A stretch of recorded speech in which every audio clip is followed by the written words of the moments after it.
Welcome back to The Dive. I didn't have my earpiece in. This episode is presented by Step Up to the Streets. Go watch that movie because apparently Mark just did. It was like a month and a half ago. He said it was bad, so should he really go watch it? It's pretty bad. He watched that Moose and is he cool. watched I think it's his name. Bring It On again for some reason. No, Bring It On Again is the second movie. I watched Bring It On.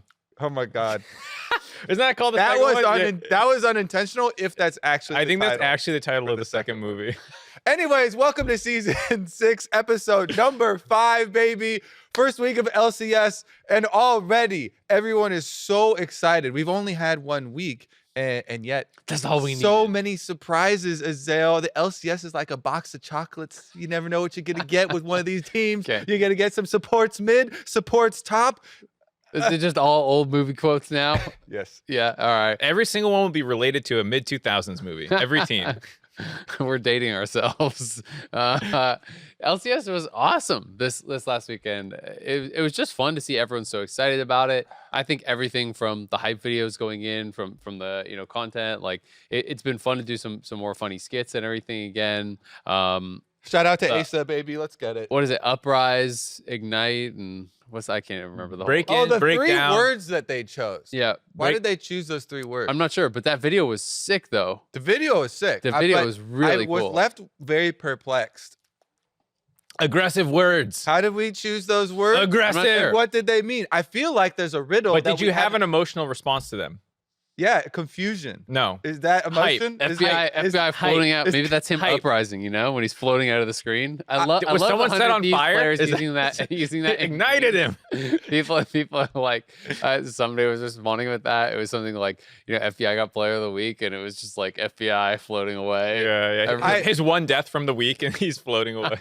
I absolutely love the video. I love that they keep playing it, before each day of games too. Yep. Because it gets me so hyped just to even cast. But I really am not gonna let go of this. Like there must be a hidden message or something. We'll look into it. We'll discover. I want some people to, Reddit people, they delve real deep. They'll find some connections, so. It was dope. Also, the remix on the LCS opening theme, also dope. So a lot of cool stuff happening on the content side. I think the show was really good from the broadcast side, and the teams absolutely delivered. We got all kinds of different strategies. We have all these teams playing the game in different ways. We had some really exciting games. Viewership was great. So it was just a really fun kickoff weekend. And if you guys haven't missed the games, like you should go back and watch them for sure. Yeah, I think this is the best weekend of LCS we've had in a long time, barring like finals weekends, because it's not really a fair comparison. But Best kickoff we've had. Yeah. Barring all the ones that aren't fair. Well, I just mean like literally the end of the season. It's gonna be hype. But like for a kickoff, this is the best we've had in a long time. And yeah, I would agree. The hype doesn't stop there though. Things are going on around the scene. Champions Q kicked off this week. Has anyone been watching the solo queue? I've watched a lot. I'm sure we all have. Yeah. It's been so awesome. I think this is one of the best changes that they could have made for the North American scene. I mean, this is the #1 thing that teams and players have complained about forever, right? Is, well, we don't do well internationally because our practice environment sucks, because our ping is high, because the solo queue isn't as serious, etc. And that's been the #1 complaint for so many years. And, I didn't think it was ever really going to get addressed, to be honest with you. But, like, not only did Riot or LCS or whoever, you want to call it, step up and actually create an LA-based server so they can play with lower ping, but then they added a $400,000 prize pool for 1 year. Like, that is incredible. And I do think, the beginnings of this are so promising, because there's been a lot of games going simultaneously. I know last night there was 10 plus simultaneous games going on with like all pros. People are playing in comms, people are playing to win and coordinating, and everyone seemed pretty positive. And I think it's really cool, because it's obviously much more highly regulated than solo queue. If you're a dick, you're going to get kicked out of it. And there's a lot of money on the line, so people are really playing to win. And it just feels like such an amazing practice environment for all the pros. Yeah, I mean, it's not like people were saying everything's going to be solved if we don't have ping issues. If we don't have NA's winning worlds this year because of champions. Kobe guarantees it. It was, these are some hardships that are are causing some of these issues. And so trying to combat some of those step by step is a very positive thing. There are some concerns, yes, you know, queue times and stuff like that. East Coast players But have bad pings still. already, so many of these players who did participate in the in-houses are so much happier with this setup than with the in-houses. And that was one of the worries, you know, the people that are naysayers that are just like, well, you can't win even if you have ping, and you're also going to get lazy, and, you know, nobody's going to queue after a week or something like that. I feel like are also already getting kind of refuted. So I'm just very happy to see the excitement behind it. It's actually not all pros too. There are also like high elo streamers and stuff that have already been accepted. I know that they're opening more over spot time. for. I thought right now it was only if you're recently a pro or currently a pro. Like Lorlo's in there, but he's a recent ex. Medios is also in there, so it's these types of things, and they are opening up more spots as well as we progress. So it's just gonna get a higher player base as we progress and move on. So I already think that this is going to be a very useful tool. Not saying this is gonna solve all issues or whatever. We'll solve all issues. Kobe Exactly, guarantees it.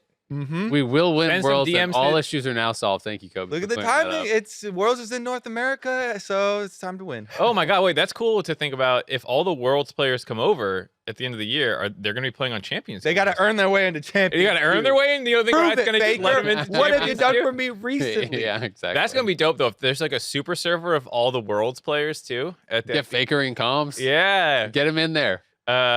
So the thing about it with the concerns for East Coast players and players who aren't in yet, I was on Hotline League. Someone called in with these kinds of concerns, and honestly, like I hear them, but it's like not what they're trying to solve for. They're trying to solve for pro players and like the high end of people trying to get the best practice experience they can. Regionalization is part of the problem. North America is very big for what constitutes our servers. Poor so internet infrastructure. yeah, but not great internet infrastructure. So when it was in Chicago, it wasn't great for us. If we move the servers here for LA people, it's not great for East Coast. That's just a natural problem you're going to bump into. The exclusivity thing, I think I heard there's around 250 accounts that people can play right now on this Champions Queue thing. So it's going to go up. Who knows? Like, there's not an exact roadmap of like by week 4, we're going to have the top 20 players in, and then week 8 is the top 50 from solo queue or whatever. But like those things I trust Riot to deliver on. And my bigger concern is what you were talking about, it collapsing from the inside where players stop doing it, the comms, people stop taking it seriously, some internal beefs spawn. So like, while no one's being toxic directly, they're like, oh, I'm not going to play with that guy. And like, you start getting like weird queue dodging things. You like, can't dodge. You're literally not allowed. Well, if you dodge, you'll be removed from it. I love it. I hope they stand by this strictness, and I hope the players continue using it, because it's like there's no more excuses if you don't want to do this. I've read through a lot of the rules, and it does seem pretty strict. So yeah, they have to follow through and enforce it. You know, and I think hopefully they will, because I do think that kind of stuff is required, right, to kind of keep like the sanctity of it. It will be more of a question. I had myself wondered, like, if I'm Bjergsen or Core JJ or whatever, you know, and I'm trying to get the elite practice, I don't know how flexible they'll be with who they're going to let in, right? Because it says anyone Masters Plus can apply. Like, if I hit 10 LP Masters, can I go play in there? And like, you know, if I can, is Core JJ really going to want to like get in comms with me as like, you know, like a barely scraping by Masters player and play? I don't know, right? So that's one question that I on the Core JJ comm stuff. I was watching Pobelter stream, and this isn't like a Core JJ specific thing. I'm just like, but you're the greatest, and you're playing. Well, with, like, he didn't show up for one of the, because it's not mandatory to be in comms, as I understand. So like everyone was like, we got Core JJ. Like everyone wants to play with Core JJ. If you watch the streamers, anytime he's on their team, they're like, yes, we got Core JJ. We won. And then he didn't show up for comms. They're like, oh, they're all sad. One of the things I really did want to touch on was actually specifically the strictness in the rules, because this to me is one of the critical things that would decide if it was going to be a failure or not. Yep. One of the big differentiators in solo queue is that there is so much leeway and there's a lot of room for this behavior that is not going to be conducive to pro play and to this competitive and serious environment to foster. And right, kind of, you have to leave some of that leeway because this is a game for the players and it's for you know, all the community. But now you have full control and everybody is opting into being in this 100% competitive, serious queue. So there is no reason not to say this is a hard line, and they're not taking any bullshit for any of these reasons. And it's literally like, you step out, you're kicked. Too bad. There's $400,000 in this thing. So if you want to screw around, then you're out, and too bad. Now you can't get paid. And so I feel like I just love that hard line, because even stuff like their reasoning on the, you know, streaming versus ghosting thing, they're like, we want this to be to promote people's streams for themselves, build brands for all of these players. So yes, stream with 0 delay. You know what we're gonna do? We're gonna ban anyone suspected of ghosting. Like if you ghost, you're out. That one's hard though, because you can't really prove ghosting, right? Yeah. How do you prove ghosting? I like it. Okay, that's what I'm I at saying. least like I that like the hard line rather than going the other way and be like, oh, I don't know, we could kind of do it. You guys got to stream with like some delay or like cover up. They're just like, no, you ghost, you're out. Even if you can't prove it, at least you're like, the rule's there. Yeah. And you know, if someone slips up, if someone admits to it, or you know, people are dumb. If they do get make caught mistakes. somehow, Yeah, or whatever. Yeah, I think it's really cool. It'll be. Go ahead. Oh no, sorry, you finished. It'll be interesting to see like with some of the stuff that like isn't you know, strictly against the rules and whatever, right? Like, you know, Lorlo, I was watching him stream in there. I was watching a lot of people. It's just really fun who he was streaming. I was watching Pobelter stream a lot. You know, a lot of pros are streaming it as well. But anyway, Lorlo was doing a lot of the roam top smite stuff still in it, but he would ask the team if they were down for it first. Right. And then he would like maybe do it. And sometimes they would do flex picks. Like one game he was with Huhi and I was watching Huhi stream and Huhi's like, yeah, sure. Like pick Janna and I'll play it if you don't want to. Right. And then they actually did flex and he played auction on top. And that was cool. But I do wonder how it'll go if you get in there and you're like, nah, I'm not going to get in comms. And like, yeah, I'm going to insta-lock smite top, you know, like that I hope that it doesn't go down that road. And there's some like accountability just to, you know, the rest of the people. Because, you know, it is this really competitive environment and, you know, hopefully people, if they are being like, you know, something's not strictly against the rules, if they're kind of being dicks, that they at least get like reprimanded and warned and stuff. Yeah. Because people skirting the rules could be problematic later on. And it'll be interesting to see how it evolves over time, right? Like if some people refuse to do comms, they're maybe going to be like much less desirable teammates because it's harder to win without communication, right?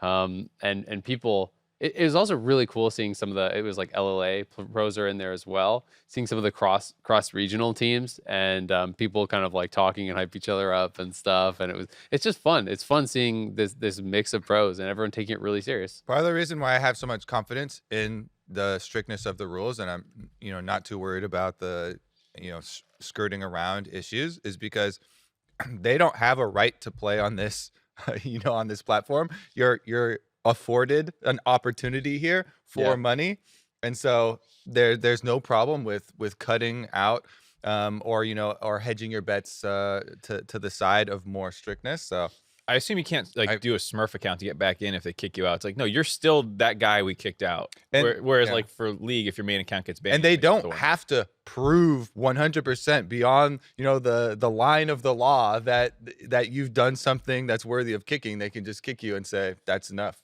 Sweet. Well, final thing I'll say about it. I'm a little worried for pro players because burnout is a real thing. And sometimes after like a long day of scrims, you just want to turn your brain off and like grind a matchup, but not like go on comms and go full try hard. That was something that I know my players had issues with, was like by the third block at like 9 p.m., like, all right, I want to turn my brain on this much. That's one of the concerns. The other two upsides, scouting. I heard coaches were already excited about like getting player to player interaction from people not on your team. You can get a better read on them. And then two, I think it's just better for solo queue because it's something to strive for. NA solo queue is kind of a joke at high elo in terms of like, who's not rank 1? You know, no one really cares. But with the prize pool, you want to get into this server so then you can try and make your name. So yeah, I think all around it's a win. Definitely really cool. I think the communication point is actually a really good one because that's something that, you know, having talked to a lot of coaches and GMs over the years, like it's really hard to know if people are going to get along until they actually play together a lot. And if you've watched 40 games of these guys playing together and they seem to have good synergy and they're talking and getting along well, like that's cool. So definitely going to be really, really interesting to see how that develops. Check out the Champions Q streams if you guys haven't already, because lots of people are streaming them. It's super fun to listen to the comms. We got an Anchor.fm question here. This one comes from Casey. Hey guys, Casey here. Love the show. Wanted to talk Janna Smite top, but more specifically, other meta-breaking things that have been strategized over the years and that will probably continue to happen in League. We're going to go to a really dark place. We're going to bring back double Targon's bot, lane swaps, Season 4 duo jungle, funneling, Taric Yi, Sona Taric bot, Runglaive Ez, all those meta-breaking things. So I know already you would never want to cast this, but to play with it or to watch it, would you ever want a state of League of Legends where 3 or 4 of these things could be viable? Say if they just got pegged down or nerfed over the years, but they never got eliminated, and 3 or 4 of them always existed and could outcompete each other? Or would you prefer standard League of Legends? Cat for Kobe. Oh, good surprise at the end there. Thank you so much for the support. And thank you so much for the very clear communication on this. It's good quality on that. Crystal clear. On that audio question. I like this question a lot. And I also like that it is set up in this kind of dream world where multiple are not OP, but are, options are viable. I'm like, yes, I'll take that any day of the week. I think that is game designers' dreams for a situation like this where you can have so many outside of the box strategies be viable but not be OP that have been worked on and nerfed over the years to have many options. Because that sort of strategic diversity is a big part of the reason why people are so excited for the LCS right now, because you're seeing so many conflicting ideas going at each other and people trying to problem solve and pit these different things against each other and actually figure out which ones are stronger. Is it a game designer's dream? Because I think so. They've basically taken out everything that's not how things are supposed to be in their mind, whether that be lane swaps, funneling, APE versus AD, AP. Like a lot of these things are problematic. I understand it, but rather than trying to make them unproblematic, they prune them from the game. And they want laning phases to last 15 minutes. Like the Riot has a very strict idea of how they want League to play. It's not like Dota where they're kind of like, whatever sticks kind of vibe that you kind of get with the multitude of strategies. They have consistently pruned things that go against the things that disrupt what they think the game should be. I think generally when it becomes like overwhelming, in how much is being played, and if it's like running over all the other strategies, right? Like I do think it's just really hard to keep something strong enough to where it doesn't become like the strategy, right? In my mind, like, and having talked to a lot of designers over the years, like I can't speak to like Riot's actual philosophy on this, and maybe like the head designer is like, no, it must be this, but if it like Casey's saying, oh, I know you guys wouldn't want to cast this. I would want to cast this. Yeah, I actually all of us absolutely would want to. We all like that, yeah. If 1 in 10 games I get funnel, 1 in 10 games I get a lane swap, 1 in 10 games I get an enchanter mid, 1 in 10 games I get Taric E, like 1 in 10 games I get Darius J4 bot lane. Great, like I love that. I would absolutely want that. Where I don't want it is where it's pushing out other strategies and where it just becomes the optimal way to play, because then it just becomes kind of overbearing. And that's where I felt like lane swaps got for sure. That's where I felt like funnel was going for sure. And some of these strategies I think become kind of uninteresting because of that. So yeah, in my ideal world, you get a mix of stuff, and it kind of like, you just have all these different strategies and you throw them out where they're appropriate, and that would be awesome. Yeah, and that's why I say it's a game designer's dream, because they're always because it's never being a reality. That's why it's a dream. It's very difficult to actually balance things so that you do end up with even multitude of strategies like that, but that is always the pursuit.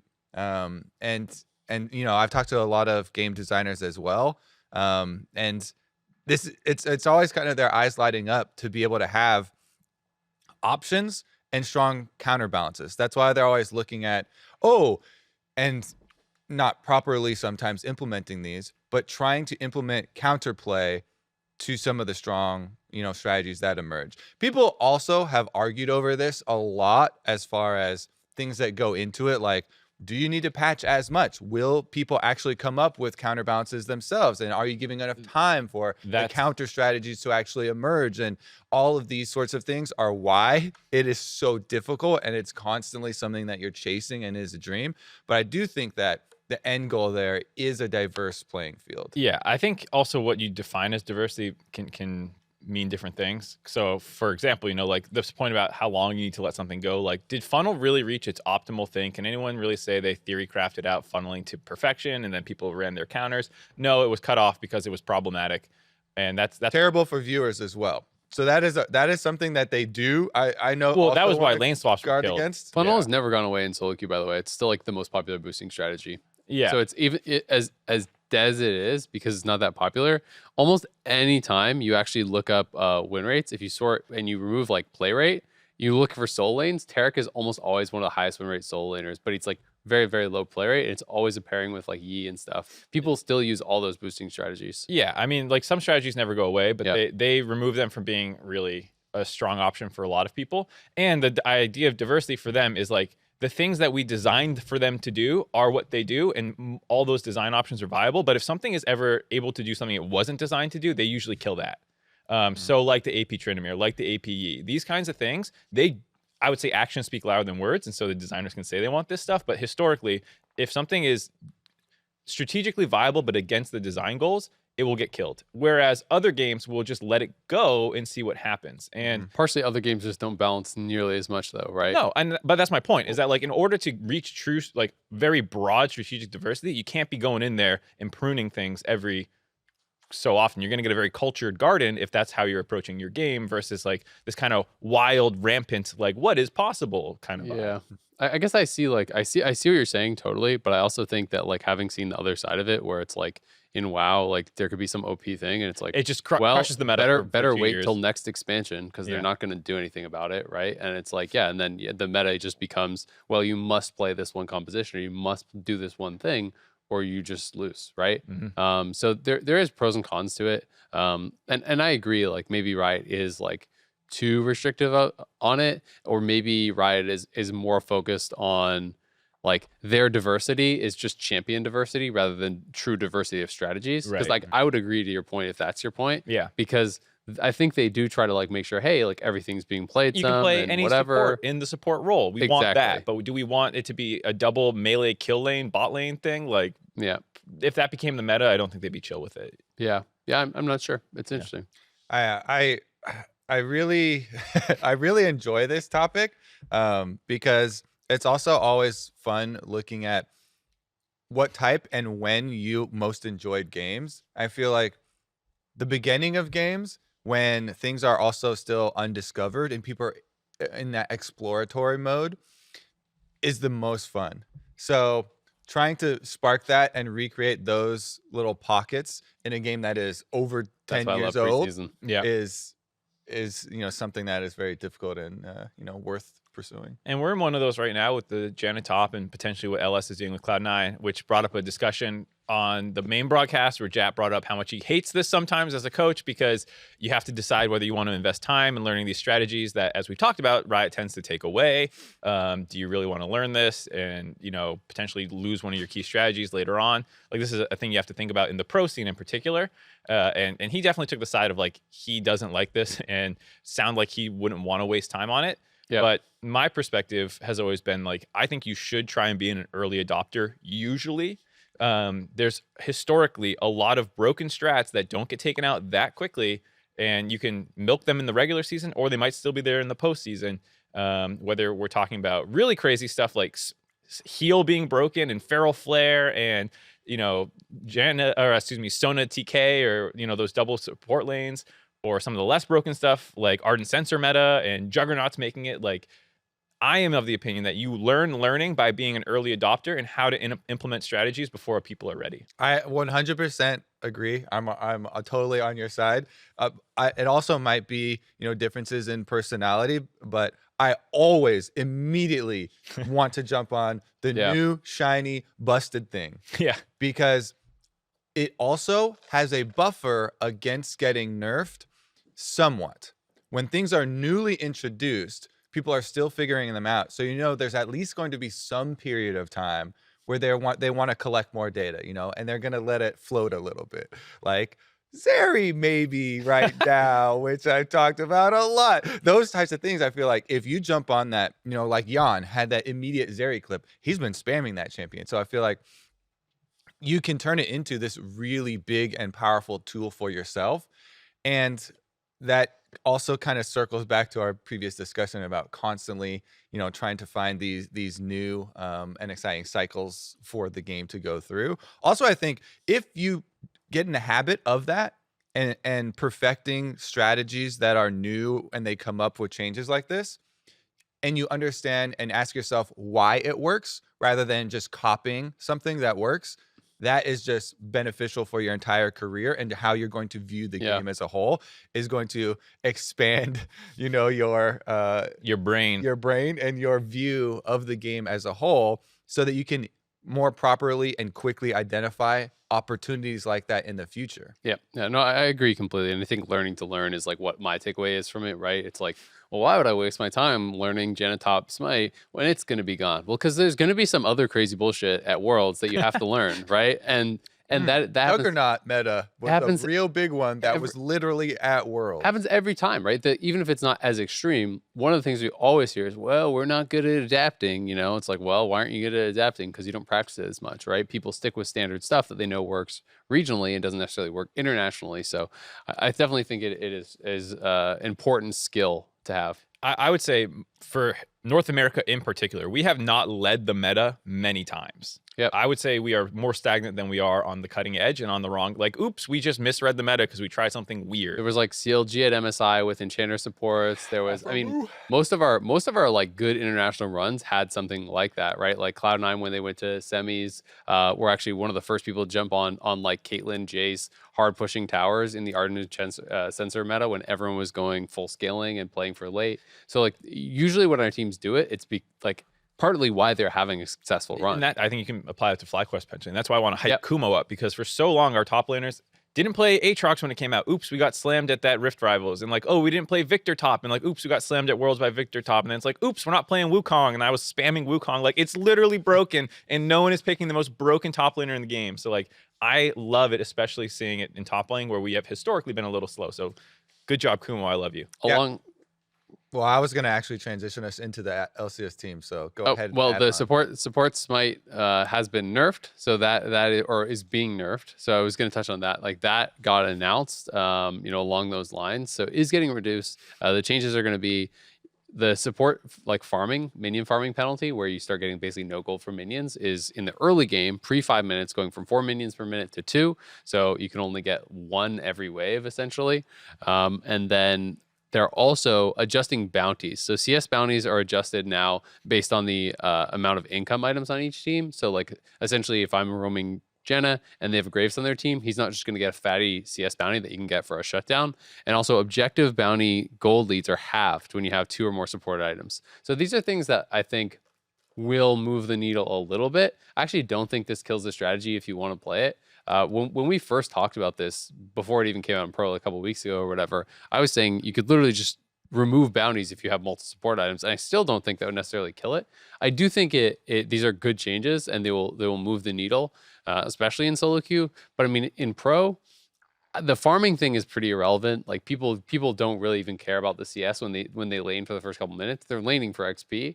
The bounties thing I think does matter a bit, but like when you look at the 2 games that were played with it in the LCS this last week, really neither of those were super affected by bounties. Like there was that one slingshot comeback off of bounties, but like it was as they won the game. It was a Baron throw that led to that happening. Exactly. It was Baron steal to ace to the game ended, and the game ended without the gold lead because of bounties, but it didn't really matter. I do think it's good changes though, and at the very least, like it's not pruned or deleted, kind of like what you're talking about. So it'll be interesting to see if people keep doing it. Yeah, I don't think that this is going to be the only pass that they take at this strategy, because it doesn't hit the main points of the strategy. Talking to Lorlo and Sendu, the European West challenger guy, a whole bunch that we've been referencing, the bounties are not a main, core tenet of the strategy. A lot of it comes down to, your team comp and their team comp and how they're going to progress through the game, which I'm kind of excited to see a couple more iterations.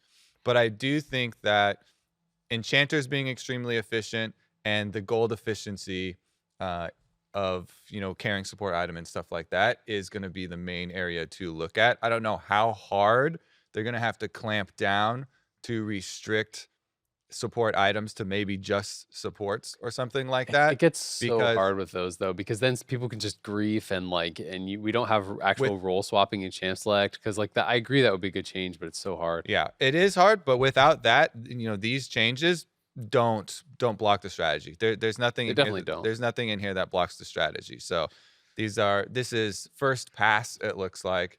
I think it still can be extremely successful. I also think that even in the LCS games that we saw, there are so many improvements to the execution and the setup for these strategies. So I'm kind of along for the ride. I don't want to, see this turn into multiple teams playing it. I think it's cool when only a couple teams are embracing it.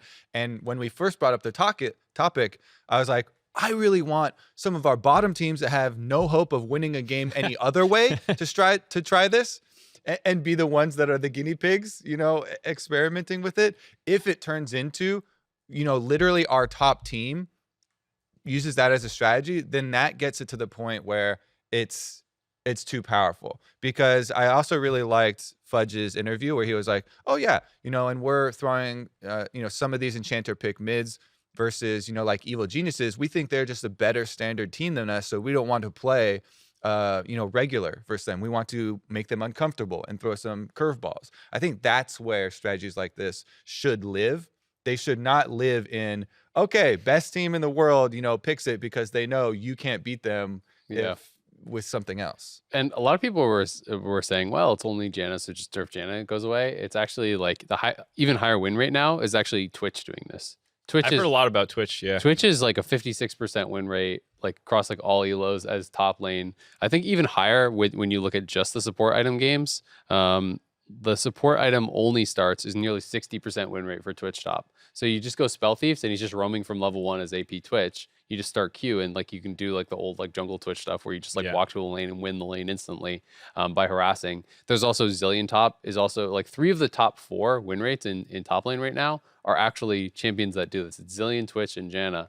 And you can do it with a lot of champions. So to talk about the other side real quick before we move on from this, even though it's going to be a reoccurring topic, I also want to see playing against it pushed further, because playing against it has also flopped fat on its face. There are so many better strategies.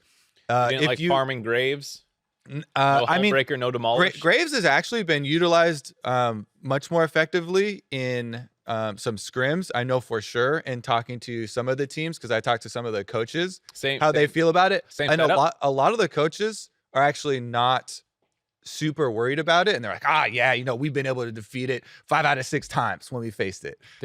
So that's why I really want to see the teams perfecting it so you can get that final answer. But if you play something like Ukshin, then not only can he take the tower fast, he can also kill off whatever your support is anytime, finds them anywhere else on the map, has the invisibilities. Like, there just gives you options of the hard split pushing, also picking people off types of things. So I also think that, or maybe we get like a boss Scion AD fully committing to split push instead of the turrets, instead of the halfway point, because there are some split pushers like Gwen that can team fight also. But if you just go the other way, ult turrets build AD. I feel like the Gwen worked. Like, he just grouped too much, right? That was the Golden Guardians game, right? Yeah, well, there were a lot of didn't errors. like team fight well. Like the Corki got shot and the Jinx got like resets and stuff, or maybe his Lost died at the start of team fights. There was one of the backline people was dying right away. I mean, they were slamming that strategy before that though. They were up 7K pre Baron Steel and all that. And I just think teams have to fully commit to split push. I actually think that's the best way to deal with it. Point is, even if you do fully commit to split push, it's still a good strategy. It is, the support side of it. So seeing them progress is going to be at least another story to track in the LCS. Yep, will be really There are cool. a lot of them. We do have a lot of them. 4 of our teams went 2-0 last weekend. We had C9, Dig, Fly, 100 Thieves, all undefeated, and all in really different ways.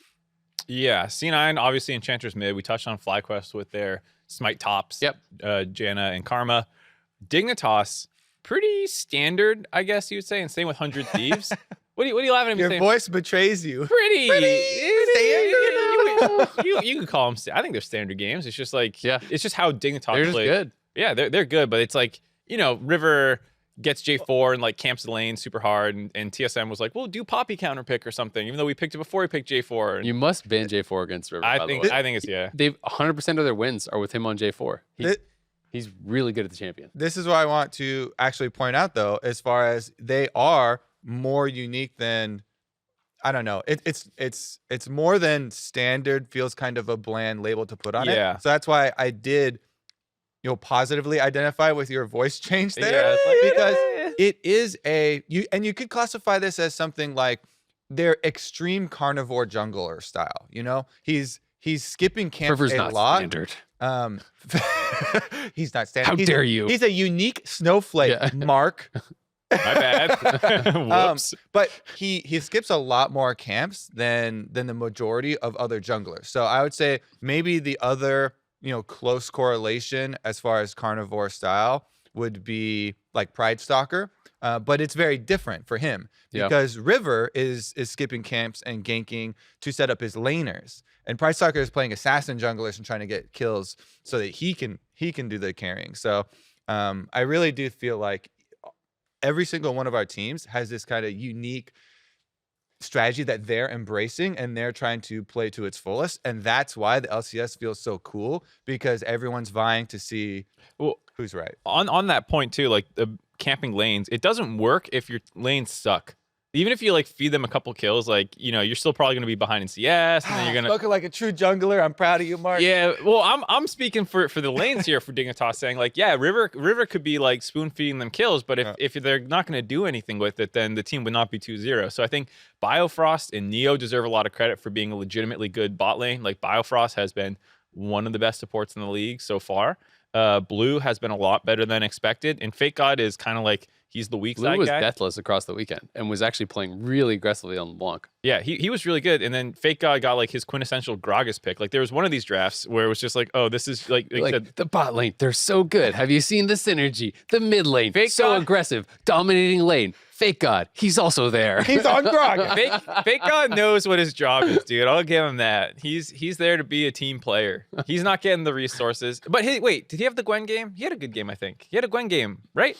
Am I trolling? He's had good.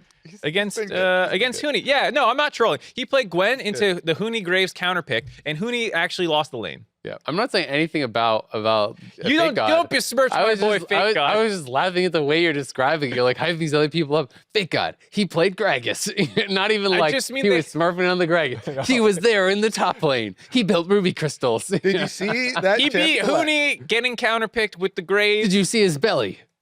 All right. Actually, Darshan was the better Gragas belly because he was doing the dance. He was taunting in He had lock-in some moves. tournament. So Give Darshan's got the belly. Fake God some more carry champs. Yep. Well, Dignitas is looking really good. And we've talked about River so much, but he is really fun to talk about. The Immortals game really stood out to me just because it's one of those things where it was like, man, he is ganking so much towards bot side. Why is he not down more on farm? Because he's pulling the other jungler to him and he's making like Xerxes respond to him. He's so annoying to play against in that way where it's like you're disrupting what the other guy wants to do and he's kind of forcing people to play his game. I do think J4 is going to start getting banned against him. I agree when we had this discussion before with Kobe that like he's also really good just period and good at other champions, but still literally 100% of the wins against lock-in in the regular season are on Jarvan. He's too good at Jarvan. Take it away, make him win on other things. So that'll be interesting to see, for Dignitas going forward. But C9 was so exciting. Obviously, all the LS fans are rejoicing. The church is getting, is growing its flock. People are loving the Enchanters mid. It was just really cool. I've got to say, like, I wasn't sure when I saw LS was coming in, and especially when he gave that one interview where it's like, yeah, like, I know that, like, we just have to sin less than other people, and, like, we're going to still use some of these picks. I was like, oh, okay, is he just going to have, like, one scaling pick, and it's going to be the same kind of thing? No, it was a very different look. We got Sona plus Ivor in mid, and then we got, you know, another Enchanter mid game with the Soraka, so it was went very from different pressing takes. the E to pressing the W Mhm. to, you know, use Fudge's own joke. But I will say, for sure, the main reason I am excited for it and I'm not poo-pooing it is because of Berserker. It's not actually because of the enchanters. If you're going to play an extra enchanter on your team, you need to have your carries going ham. What about the Blabinator? I Yeah, don't I was want gonna say. I don't want safe players on my team because I already knew Blabber and I already love Blabber. But Berserker was one of the question marks coming in, and with a name that badass, you've Better got be to good. be able to live up to that name. And so when I see in the game him flashing over the wall as a Felios into the team because he's got these double enchanters behind him, I'm like, okay, I'm sold. You know, now I'm on board. And you're looking at it, you're like, oh my God, look at these enchanters healing them up. But I really enjoyed that, you know, kind of first look at this team, especially because this is the first weekend that we actually had the full whole roster here. So that just made it much more exciting. I mean, the fact that they flew in the middle of the week, you know, I think a couple of them had only been there for a few days. Yeah. That makes it the ideal weekend. You're talking about Berserker looked great. Winston was the one who I was more concerned about. He looked great. You have an immediate inclusion of the LS philosophy. You know, I wasn't sure if that was going to take time to ramp up. Is it going to be more about freezing versus draft? Or, you know, like exactly where is all this going to come from? Immediately, he did double enchanter mid games. And then the whole sinning less thing, like, well, he picked Olaf. And I was like, oh my God, he picked Olaf. We were casting that game together. Yeah. And he picked Gnar. And it was like, well, he's still sinning less than his opponent in these games. And like they have clear strategies about enabling these things. Yeah. So like from that perspective, it's like, what's the downside here that you want to like, what's the negative? There is none. This is like the perfect weekend to be a Cloud9 fan.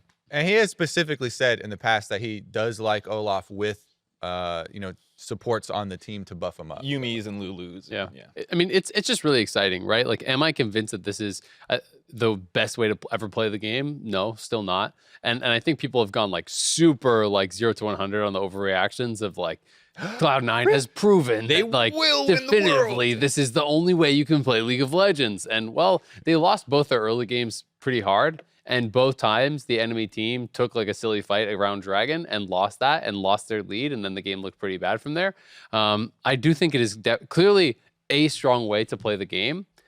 Is it the strong way to play the game? I don't think so, but they could prove me wrong, right? And we have to see more games against tough competition for them where people are now going to know this is something that they're looking for. And people are going to look back at these last games and say, okay, don't overcommit on an early dragon fight. If we have like the Victor mid and whatever, take your scaling advantage, play it safe, like understanding when they can get dove. Like Jojo Pion, I'm sure, had a lot of takeaways from that game where he's up in farm, but he's like disrespecting the Olaf and, It was and 0-3-0. getting dove in his face and, you know, from full health. So it's one of those things where I think the opponents can improve a lot about their play against it too. And I think if there are people already overreacting and saying this is the best way to play a game, you're not even watching the interviews of your own players. Fudge literally says after the game, yeah, it's because we think they are a stronger standard team than us, and we want to throw some uncomfortable factors towards their way, switch up some variables. That was a big part of why,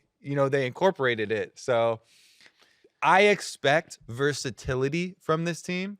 That is what really, to me, will shine. So I want to see the ways in which they can, you know, keep some of these core tenets, but still keep that element of surprise and making your opponent feel uncomfortable. It's just funny to watch like the complete overreaction from both sides. Like, And it's fun to get in there too. I mean, I'm in there memeing it, but some people are legitimately like, Berserker is the greatest talent like we've ever seen, and I'm like, all right, well, like maybe a little overstated. And then on the other side, people are like, well, they're not going to be SKT with this strategy. Like T1 is still probably a better team than them. I'm like, if that's like your metric for like success is you have to be like one of the best teams in the world, then like what are you even measuring here? Like they went 2-0 on this weekend, beating EG, one of the favorites. Like, this is great. This is amazing. It's clearly a viable strategy. What are you saying that it's not going to be SKT right now? Yeah, I mean, it is so fun, and it is kind of the dream as far as just having like more unique, diverse teams, right? You know, we had them 2-0 with this very different strategy. We had, Dignitas with kind of like Carnivore Jungler, River hyper aggressive 2-0. We had FlyQuest 2-0 with double smite roam top, and we had 100 Thieves, 2-0 with like a more standard, what you would consider standard kind of League of Legends style strategies. So we did really get a treat across the board with this, and some of our less successful teams showed us some diversity too. Like Golden Guardians, I actually, even though they kind of like threw some of their games, I really enjoyed watching their games because we got to see some unique stuff from Pride Soccer. Right, game 1, he gets Zed banned against him. He goes Kiana. Game 2, he just straight up plays the Zed, and he's the only guy playing these assassin junglers right now in the LCS, and they're popular in some high-low like regions in Challenger and stuff. But generally, people are just like J4, Xin Zhao, like these picks like that are so much more prevalent. So it's just been really cool to get this different stuff mixed in. And I'm so excited to see the development of that week over week. Like we get to see Cloud9 against TL on Saturday. That's going to be an absolute banger matchup. Like that's going to be, two teams that, and TL even has some different stuff. People are going to call TL super standard, but like Bjergsen's the only guy playing Zilean in all the major regions. Yes, Hillsong did play a couple games, but like when I looked at his last when he played it last weekend, that was his fourth game. Out of all the major regions, there's 8 total plays. So no one else is playing it. Bwipo is playing all kinds of crazy stuff on the top lane too. So even our standard teams are throwing curveballs, which is going to be so cool to see. Yeah, and they have Bwipo on their team. Yep. So I don't think that's standard. No. Bwipo ain't standard. Bwipo is not standard. He's wide. Honestly, I really love the... He's not 4-by-3 ratio. He's 16-by-9. Thank you. I really love when we do, especially just quickly on the Bjergsen Zilean point, when we have those close associations of champion to player. Some of my favorite times in League of Legends have been cheering for like Huhi Aurelian Soul at Worlds. Mm-hmm. And he's killing Rocks Tigers members and like giving us hope on literally these fairy tale situations where like nobody else plays it. And you get those types of things are so incredibly rare in games like this, where if something is identified as very strong, it gets adopted by other strong players because everybody's looking for the edge. Everybody's looking to win. But if there's that unique scenario where you just don't play it as well, or you don't understand it as well, or the team just works better, or for whatever reason, you get a unique champion player combination. I want to jump on those and hold those as holy forever. Yeah, I think TL obviously very interesting. They did lose to 100 Thieves. Yep. Who I was really excited to see them bounce back on, and that like the naysayers were a little overreacting, myself included, because I was on the like something's not looking great from lock-in. Well, it wasn't.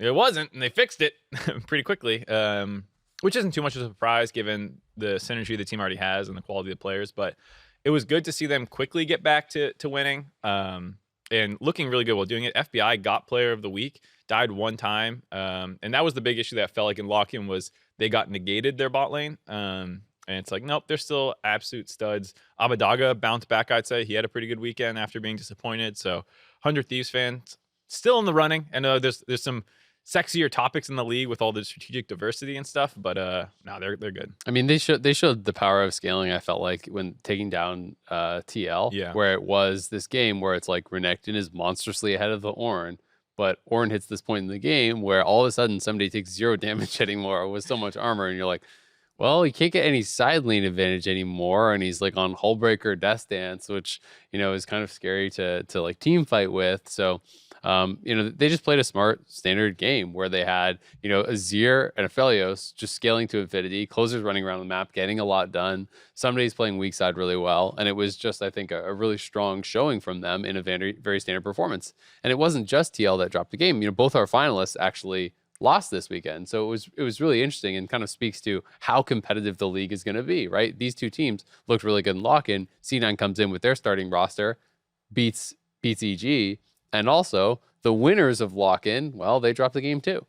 I will want to talk about that Bwipo build for a small second, because I saw it getting memed pretty hard in the Reddit thread. It's like, he can't even kill the Ornn. But like, he had built for team fighting to be a frontline for his team around dragons, and his the rest of his team kind of trolled. And so he had, Starix Gore Drinker first 2 items, and then he started building the Death Stance, and then like they lost a dragon fight, and like the game was like doomed. And so he's like, well, the team we got outscaled. So then he built the Hull Breaker kind of last to then try and do something, which I actually will defend that a little bit, where it's like, all right, we can't win team fights. I'm gonna go try and be an annoyance in the split push. But then because he built team fight items instead of like Black Cleaver Bork or something for 1v1ing an Ornn, when he goes in the side lane, he loses the trade to Ornn. So it's like, it was a little too late of an adaptation, but like I see what he's trying to do, where he's like, listen, guys, we're gonna lose every 5v5 the rest of the game. I'm gonna go try and split push. I also pretty strongly feel that, because I saw some of that too. People like, well, what if he just went Blade of Rune King Rush? I actually still think you just stop hurting the Ornn at that point that he stopped hurting the Ornn. Like when Ornn has multiple armor items and it's just AFK under the tower, there's no Renekton build that 100 to 0s this guy. Well, yeah. And you like, especially once he has Warmogs, which he got to. Like if this guy goes full on split push and I'm playing Ornn into it, I go mythic item, I go Warmog second, and you just AFK your tower and you spend your HP to clear the wave in front of the tower, so you can't even get access to it. He will never 100 to 0 you before you clear the wave, and then you just stand at your tower with Warmogs and laugh at this Blade of the Rune King Renekton who can't team fight. So yeah, to me, the full on split push ones don't even work. Yeah, it was 40 minutes into the game too. It's like if you're Ornn, someone on said this better than I can't remember the exact quote, but it was like, if you're judging a Renekton not beating Ornn 40 minutes into the game in a side lane with like a butchered build, then like what are you really talking about here? It's like, that's not what you pick Renekton for. Yeah. The fact that they lost dragon fights at 12 minutes is the problem, not the Renekton build Exactly. 50 minutes in the game. Yeah, that's what I was gonna say. The problem was that they had a more narrow window, because 100 Thieves did a very good job in setting up their champ select this way. They got their Aphelios fed, and they always had the early move into the river for the dragon, and that fight is lost because their front line is taking 700 damage before their backline is even done clearing the mid wave at their tower, and there's no way you're going to come back from that point. So I think that game was a testament to 100 Thieves playing extremely well and kind of checkmating through a series of moves Team Liquid. But started talking about one of the other teams that also lost a game, EG, our other finalist. The Evil Geniuses, their game to Cloud9. And we kind of talked about from the Cloud9 perspective and their side, and Fudge talking about, upsetting them and how they were going to handle this, the lock-in finalists. But it did really bring up some cracks in Evil Geniuses, which already, to be fair, the finals was... There was Showing a little bit too. I can call that a bit of a crack. Started Again, 3-0. started to open up. But it really did feel like they were able to make JoJo feel a bit uncomfortable. He's going with this Victor. I was like, okay, so Victor is going to be able to scale up to be powerhouse Victor, huge damage for later, right? But if you track his CS through the mid game, it starts to fall off. Early on, he's bullying. He has early game runes as well, trying to harass as much as possible. Because last time he faced Fudge, absolutely destroyed him.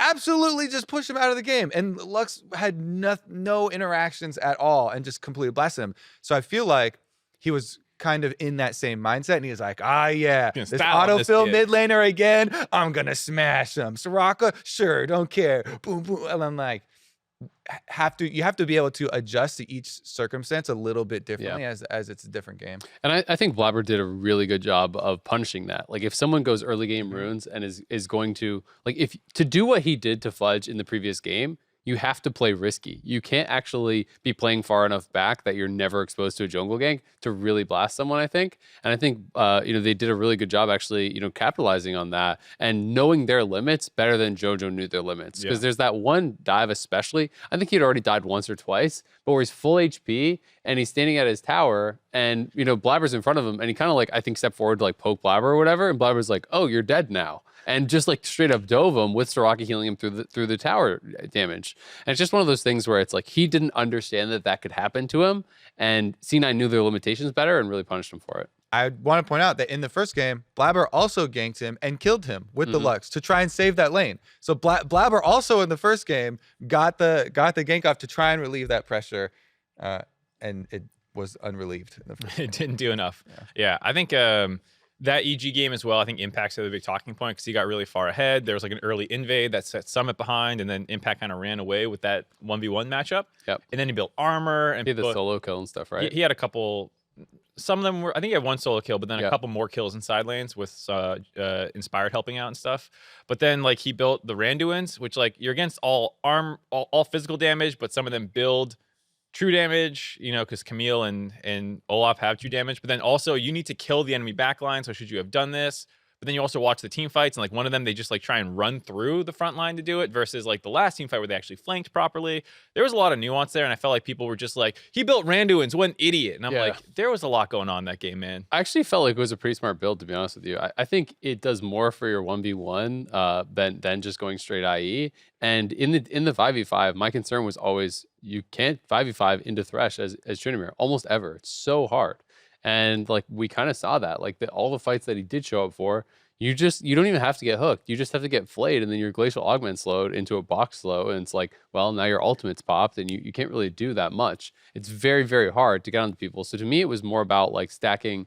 You know, he had Gale Force for move, then he had the AoE slow with the Randuins. He's going Navori Quickblade, so he can continually Sorrelda's Grudge. Exactly, right? Like it was all about keeping the discrepancy in move speed so he could chase down and kill Camille in side lanes. And we saw it demonstrated sometimes where he was able to actually get between Summit and the wall and block the hook shot escape, right? So I didn't think that was a bad build, and I actually thought he played the game very, very well. Like he was monstrously fed. Other things went bad that forced him to try to group in 5v5, which I just don't think is what Tryndamere wants to be doing unless all of his team is super strong and you can just like instantly kill people in those team fights. Completely agree. Yeah. Impact was the lone hope for that one and couldn't do enough. Yeah. So flaming the build was weird, but I like that Impact actually defended himself. He tweeted about it and said, "Hey guys, like he roasted some random in his comments too. I don't know if you saw that. I didn't see the comment. I just saw the initial tweet. I forget what he said. I don't want to misquote him, but if you want to look up his response to someone, it was pretty good. He's like, "What have you done with your life?" It was something like that. Oh my god. It was hard. Is he like, I own a building? Okay, kid, get in line. I forget what it was. The person was like, "Yeah, you lost, idiot." And he's like, "Well, what have you done?" It was pretty great. One of the teams EG beat though was TSM, who went 0-2. But if you were following the storylines heading into the weekend, it sounded like TSM was kind of downplaying fan expectations a little bit. Were you guys surprised, put off by how TSM looked? Was this in line with expectations? I was not surprised by it, but maybe I was a little put off. You're a little disappointed. You're a little I was disappointed. because like you're not really setting a high bar, but you always kind of have that hope. You're like, oh yeah, Spica's downplaying the early season for them and talking about, oh, you need synergy together, but so many of the other teams also need to build synergy together. Everybody. I feel like if your explanation is that you're going to have an upward trend, you have to do better than the mean slope here, because everybody else is also supposedly supposed to have a very big upward trend. All of the teams except for 100 Thieves made changes, and most of them pretty big changes. Yeah, I don't know if I would say like disappointed, because I don't think they looked horrible in their losses or anything like that. I'm trying to think about what were the two losses. So there was the EG one where they played into Zeri, yeah, and their bot lane got like frozen on. Yeah, and then what was the other team? The other team, I need to look it up. I think it was Dignitas. It was the Dignitas game. So I mean, both those were honestly pretty tough teams, because that's kind of what I had in my mind, was that they lost to pretty good teams. And I thought K2O had some pretty good moments. I think that the other thing to keep in mind, it's like, so even if the way that Spica's saying it, like maybe isn't like, is a little bit funny about like, oh, like we need, time to get synergy or whatever. I think some of the other teams also just brought in stronger pieces out of the box, right? Like, yeah, C9 imported Koreans, but like one of them was Summit, right? And everyone kind of knew he was going to be really ready to go from the very beginning. I mean, they've got a lane swap mid though. Yeah, that's the weaker point then. Yeah. For sure. But they kind of circumvented that by playing, like not standard matchups and stuff, right? And that is still going to be a weakness potentially if people solve that. So I do think it's not the biggest deal. They didn't look super impressive. I think Spica is still going to be really strong. I still think that they're going to get there. There was like the Kato interview quote, which is kind of funny, that like basically like he doesn't care. If the enemy jungler and support don't come mid, I'll straight every mid laner here, which is kind of funny, but it's like, it's good that he's confident, but also everyone feels that way. You know, it's always like, if it wasn't for these pesky roamers. And then that interview got quote tweeted by like Core JJ, and he's like, oh, thanks for telling us to come mid, and like, you know, whatever. And Santorin's replying to him. They're literally coordinating their ganks. Yeah, I'll They're go on beaming level 3. Twitter. Santorin's like, do you think it's better to come on wave 2 or wave 3? And Core's like, you gank 2, I'll gank 3. Yeah. So I thought that was really funny. I will say, I think Shenyi is going to be really good. Like from when I've watched him in the LPL when he played a little bit, and in some of the amateur leagues, he looked really good. I still think TSM don't have to be that worried, but also my expectations for TSM were just lower in general, right? Like I saw TSM as like building to a middle of the pack team, like 5th, 6th, right? And I think that's kind of probably where they're going to be. They don't have a superstar roster, and unless they get massive performances, I think, from Kato or Lost. Like, unless one of those guys truly develop into one of the top carries in their role, I just don't see TSM as a Worlds team. I have a question for you, and it's a bit broader on TSM, not just this week for them for the LCS. Since they've lost almost all of the old names, not just players, but management, you know, Park, Yeah, it's a whole new Lena, org. all of these people. I feel like, you know, fans kind of have to reframe how you see this team and all these other things that are associated with TSM. And like you're saying, comes to your mind as like, oh, usually a Worlds representative. Even got shaky there in the last few years, missing a decent amount too, though.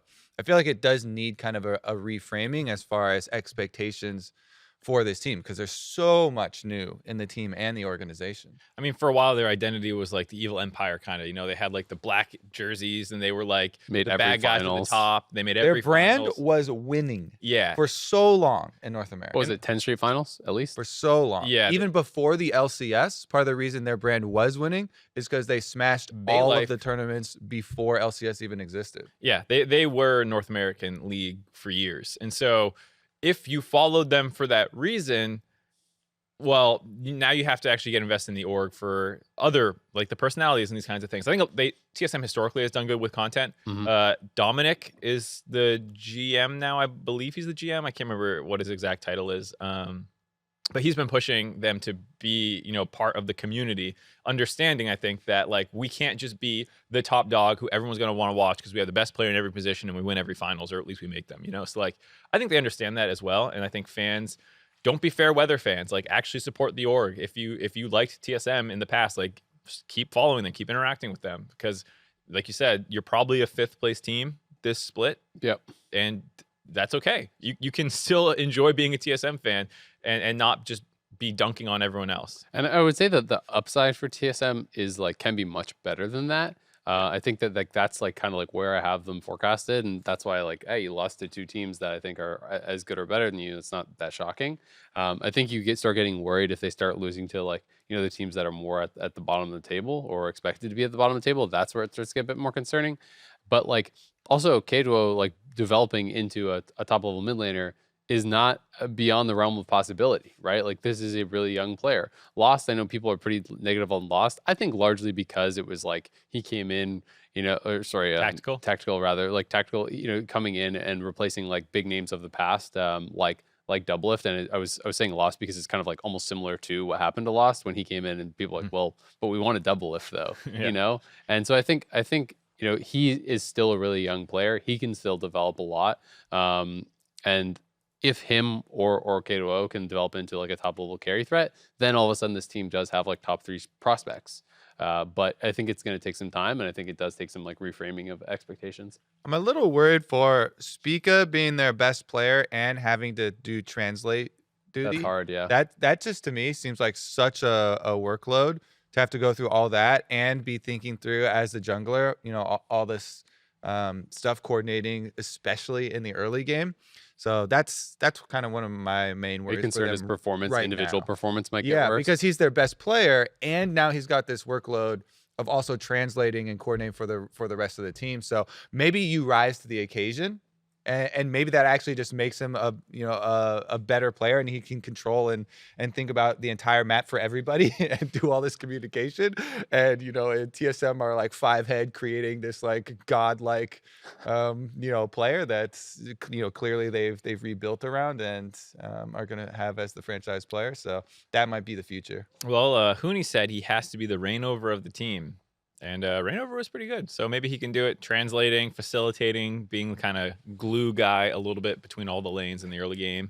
They also have The glue guy. The glue guy. You got to bring it up every time. They also have really fun personalities, I think, on this team. Yeah. Hooney's really fun. Everyone knows him. Spica has developed into like one of my favorite personalities in the league. I think he's really funny. K2O, his streams are hilarious. Tactical is actually like a really fun memer if you ever watch his streams and stuff. Like they kind of feel like the Zoomer team in a lot of ways with like sense of humor and everything. That's why I was saying, like, you can follow this team for their socials and their attitude and stuff, and not just because they win. And I think, especially if they start streaming Champions Queue, like, I could see it being hilarious when multiple TSM members get on the same team or whatever. I just think they'll be a fun team to watch. Spica in comms for Champions Queue. I think that would actually be hilarious. I could totally see them trash talking. Especially if, like, they're playing stuff. Bjergsen or something, it's just going to be so good. Yeah. All right, time for some Twitter questions then. First one up from Ellie Matthew 25. Most likely team to join Church 9 in terms of drafting. To me, it's 100 Thieves because of Reapered. What about you guys? What about I feel like my initial opinion is that someone who's struggling a little bit will be the one to try it. Because C9 is fully bought into the idea. I think teams like 100 Thieves and TL and EG have like their own identities. Like they're not trying to copy someone else, most likely. They might try it a little bit, but I don't think they'll really buy in. Quite like I think a lower standing team might be like, let's do this. So I could see people like, I agree with like the making your whole identity. You're probably not going to do that unless you're a lower standing team. But two teams that actually popped into my mind were higher end teams right now. FlyQuest, because they already showed that they're willing to do roaming Janna, enchanter style stuff. They're willing to mix it up with that. I could see them trying it out. It's not really a big stretch in my mind. And also, Bjergsen has played a lot of enchanters over his career. He played like purely tank Galio mid when people were flaming TSM for it because he's like, no, this is actually a good way to play the game. So if TL's read is that like this is a strong strategy to have not as our full identity, but as something to mix in, just like they can mix in Zilean, I would not be surprised. And I wouldn't be mad at it because they have the kind of players and the kind of carries on their team to make it worthwhile. I like that answer a little bit now that I think about it because Bjerg's always picked up flavor of the month, whether it's He's Cho'Gath really good or at that. Fiddlesticks or like whatever's in solo queue. He's like one of the more likely people to bust it out. The other one I was going to throw in there is Golden Guardians. Ablaze Olive plays some weird stuff sometimes. He's also a bit of an early adopter, like TK mid and stuff. Mm-hmm. They have a carry jungler that they can try and prop up with the enchanters and stuff. I could see Golden Guardians doing it. I don't want anyone to join them. I want the league to remain at odds and people having these conflicting opinions. I hope that we don't start to get more teams joining in because it's What if the entire league? It's fun and exciting. So once in a while, when someone's doing it, yeah, it's fun and exciting when someone's doing it. When everyone starts to copy, then you got to move on. Well, I vote everyone does it. I don't want those teams I'm mentioning do it as their whole identity. But I do think it's cool to mix in every once in a while. Yeah, I will say when I was listening to Mark at the beginning, it's funny because you're like, oh yeah, one of the bottom teams, and immediately what comes to my mind, even though there's a, they're not alone at the bottom, but Immortals is the most bottom team. It feels like, and I can never see Power of Evil playing that way. So. I hope the most farmed Ivern you've ever seen. Yeah, he's just catching sideways. Teams that Dragon. He's got Daisy hitting stuff. He's like macroing and like 12 CS per minute split push. But when that shield explodes, he's got a Nashers in there. Boom! It's like a bomb. Yeah, right. All right, damage Ivern. Yeah, Nashers, man. He's going Nashers for sure. The next one is from the one UCI done. What is everyone's favorite League of Legends professional in-game moment? That is. I knew this question was coming and I forgot to think of an answer.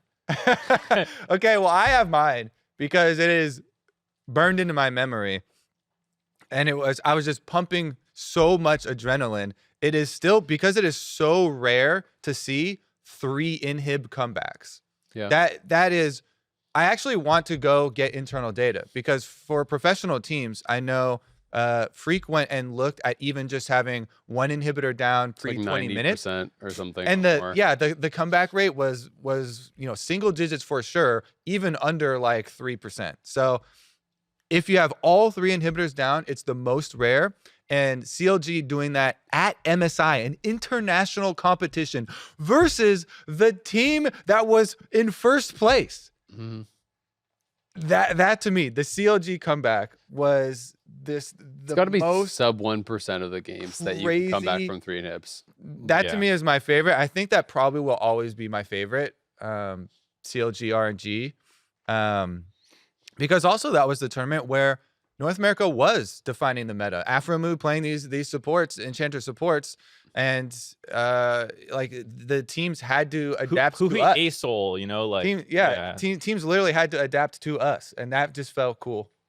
Yeah, I think this might be a cop-out, but like it says moment. Can we call an entire tournament a moment? 2018 Worlds? Sure. Could be a long moment for you. That was the best league tournament, I think, ever since like the early days, because it felt like everyone had a horse in the race. It was the upturning of the Korean dynasty. It was the rise of the LPL, but North America and Europe were also participating in this like mini revolution that was going on. You had like all these teams making runs. They all had their own play styles. It was just like insane to watch week over week, where sometimes like Worlds has a great group stage or maybe a couple great best of 5s.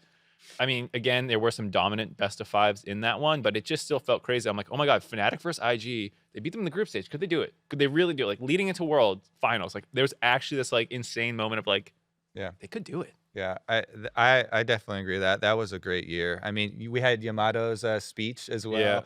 Yeah. Believe in yourself. Don't copy other teams. You can do it. And then Cloud9 does it over their dead bodies. The funniest out was of that group. Yeah, I was doing Hotline League way back then, and we were like, someone called in like, what's the chance Cloud9 gets out of this group? And Kelby, old Kelby was like 0%.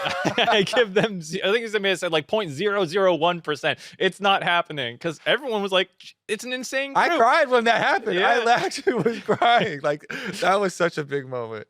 I'm trying to think, man. It's hard for me. Like I just kind of had like a couple little fun moments in my mind. Yeah. Like you guys were much more like meaningful. I feel like in historical. To me, the like double lift Lucian turnaround, the TSM versus C9 is one of those ones that's just like burned into my brain, where it was like this epic finals, and his team, it looks like they're just about to get aced, right? They're getting blasted. He's being pushed back on Lucian through mid lane, but he basically held all his cooldowns until C9 stepped the slightest bit too far forward, and he just absolutely roasts them, right? Kills them all. Like that was the game-changing play, and they win the game, it felt like, off of that. And to me, that was like one of those moments where it was just like, holy shit, right? Yeah. And Double Lift had a lot of those, I think, in playoffs. But that one for me was really special, casting that. And then another one that is just like a fun moment that is kind of really burned in my brain, that's one of my favorites, was the Huangfeng Jin. Oh, so like from behind flanking the Jin, base. Yeah. where it's like they're having this team fight, and then he's just kind of like on this angle, and he just like realizes he can wrap around, and he's like in the base behind the guy, ulting from his base towards him. And I just remember being so like mind blown when you just hear the music, the like, and he's just like, you see the cursor come out, and you're like, what the? It's one of those like, what's wrong with this picture? And you're like, wait a minute, the Jin's on the enemy team. I was imagining like it was like a WWE entrance where the music starts playing, and then they're up there, and they're like, oh my God, who's that up in the rafters? It was definitely a fun one. I have a couple biased ones that are not like to the historical point, but like from my time when I was coaching, like some of the Bunny Fufu plays when he just like came in and he was like this kid who was Thresh. Yeah, he was still in high school. He would come up on the weekends and play, and we just grabbed him out of solo queue, and he was like saving our season. He had some insane plays. The most notable one actually for me was definitely I've talked about it before, but the promotion tournament, or the relegation, where they're trying to knock out CLG. He had one sick like flash flay hook prediction on double lift in the top lane that like I always go back to. I'm just like, God, he was such a mechanical beast on Thresh. He would always do those plays where he would like hit a hook walk back, like, you know, like lantern, and then like take it, or like flash, hit a hook, flash back to lantern, and then take it. Yeah. And like do these plays, just get like the absolute maximum out of like the Thresh kit, where you're just like, oh, he actually couldn't have gotten this kill because he's too far away from his team. He flashes backwards to get the extra distance for the lantern after hooking, and just these little things. He would like hook Elise's coming down and like Yeah. know where they were gonna, like, he just something about him and that He was champion. a freak on Thresh, an absolute freak. Yeah. It was so good. Definitely some good moments, man, and we have some good ones that are being made this year. I'm actually just so happy that we're back, that LCS has kicked off, and I just have a feeling, man, this is LCS's year. This is going to be such a good year for us. Oops, I'm not supposed to hit the table. Viewership was great. Content has been fun. We're, spoilers, doing more fun skits today that you'll get to see at some point in the future, which will be cool. You can look forward to that. And that'll wrap it up for us for now. It's good to be here with you boys, do another fun episode. And remember, if you're watching us on YouTube, hit that subscribe button so you don't miss an episode of The Dive. It's 5 a.m. PST, comes out on Thursdays, something like that, early if you're up. Or maybe you're still up gaming. You're on a late night game Lost bender. Ark. There you go. Or League of Legends, Mark, because people still play that game. You can also check us out on Spotify, Apple Podcasts, and Anchor.fm. And remember, submit your questions. We love hearing from you.